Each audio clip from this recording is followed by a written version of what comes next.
చాలామంది వాహనాలపై రకరకాల స్టిక్కర్లు ఉంటాయి. కార్లు, బైకులు, ఆటోలు ఇంకా ఇతర వాహనాలు ఏమి కొన్నా వాటిపై అనేక రకాల స్టిక్కర్లు అంటించుకొని తిరుగుతూ ఉంటారు. అయితే కొన్ని రకాల స్టిక్కర్లు అంటించుకుంటే మాత్రం ఇక శిక్షలు తప్పవు. ఇంతకీ ఆ స్టిక్కర్లు ఏంటి? పూర్తి వివరాలను ఇప్పుడు మనం తెలుసుకుందాం. మనలో చాలామంది కూడా ఆన్ గవర్నమెంట్ డ్యూటీ, ఎంఎల్ఏ అని అనధికారిక స్టిక్కర్లు తమ వాహనాలపై అతికించుకుంటూ ఉంటారు. ఇలాంటి స్టిక్కర్లు అతికించుకొని ఉంటే ఖచ్చితంగా తీసిపారేయండి. ఎందుకంటే అవి ఉంటే క్రిమినల్ కేసులు తప్పవని అంటున్నారు ట్రాఫిక్ పోలీసులు. కొంతమంది ఈ స్టిక్కర్లను అతికించుకొని చెడ్డ పనులకు పాల్పడుతున్నారని అధికారులు గుర్తించారు. అందుకే ఇలాంటి వారిపై ఫోకస్ పెట్టారు.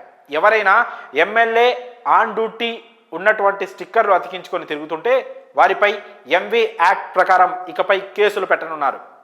ఇలా అనధికారిక స్టిక్కర్లు అంటించుకొని వాహనాలు నడిపితే ఖచ్చితంగా ట్రాఫిక్ పోలీసులు కేసులు నమోదు చేయనున్నారు.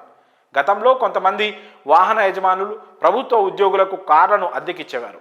అయితే ఆ కార్లపై ఆన్ గవర్నమెంట్ డ్యూటీ అని స్టిక్కర్లు అతికించేవారు. ప్రస్తుతం వారికి కార్లను అద్దెకు ఇవ్వకపోయినా అవే స్టిక్కర్లు అతికించుకొని కార్లను నడుపుతున్నారు.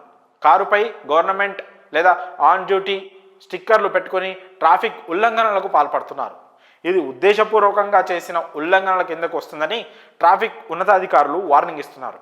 రీసెంట్గా హైదరాబాద్లోని సంతోష్ నగర్ పరిధిలో ఎమ్మెల్యే స్టిక్కర్తో ఓ కాస్ట్లీ కారును ట్రాఫిక్ పోలీసులు చెక్ చేశారు. ఆ కారు లోపల ఏకంగా సైరన్ కూడా ఉంది. ఆ కారులో ఎమ్మెల్యే కానీ ఆయన కుటుంబ సభ్యులు కానీ ఎవరూ లేరు. దీంతో పోలీసులు ఎంక్వైరీ చేయగా వారు రియల్ ఎస్టేట్ వ్యాపారం చేసేవారని తేలింది. ఎమ్మెల్యే స్టిక్కర్ అతికించి చెడ్డ పనులు చేయడం, అద్దాలకు బ్లాక్ ఫిలిం ఉండడంతో ఆ కారు యజమానిపై కేసు నమోదు చేశారు.